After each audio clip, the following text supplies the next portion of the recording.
Italy. It's right in the middle of the afternoon. So many processing this devastating news there. We want to go live now to a former longtime CBS News Chicago anchor reporter, our current entertainment reporter, Vince Gerasole. Vince, you are live in Todi, Italy, about 85 miles from Rome. Can you just talk about the feeling this afternoon as people are going about their day and hearing this devastating news? Well, as you can imagine, Audrina and Jackie, Pope Francis was enormously popular here in Italy. Italians identified with him very well. This is Easter weekend here in Italy, but it's a little bit different than what we've come to notice in the United States. For example, for today, Easter Monday, Pasquetta, this is a day when many families and many young people get together and drive for one-day trips, and they spend the day walking through towns, visiting various places. And today, they're visiting churches and praying for Pope Francis. If you go to the Vatican, for example, it would have already been crowded with many of the faithful visiting there for Pasquetta, or Little Italy. Or Little Easter. But instead, what we're finding today is they've gone there to pray for his soul.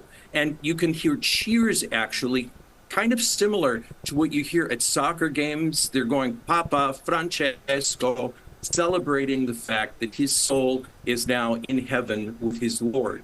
And he was a man who just yesterday was able to appear in his wheelchair from the window at the Vatican. He didn't speak, but his messages were clear, as they always are. He was someone who supported migrants. He supported the health of the planet. And that was all contained within the final message that was read as he was sitting there in his wheelchair at the Vatican. We all know that he has suffered significantly with breathing problems. When he was a young man, he had a portion of his lung removed. He was hospitalized for a fair number of days earlier this year, and he was able to leave the hospital. You know, you have to say, clearly, as Pope, he is a man who is very much in touch with his faith. The holiest day of the year for Catholics is Easter Sunday, and you can see that perhaps he had the will to survive through Easter Sunday to make sure that these messages get out that were so important to him, in particular, world peace, respect of others, support of migrants, support of the stranger.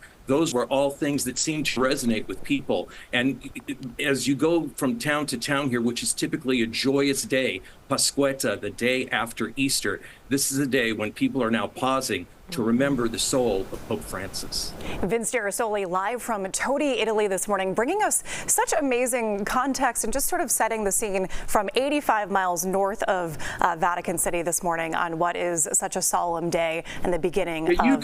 You can hear the church bells pealing here Vince, for we gotta him. set it to break. They've been going off a little bit more than usual, just chiming and chiming, all for the memory of Pope Francis. Thank you, Vince. Thank you. And we'll be right back with more coverage.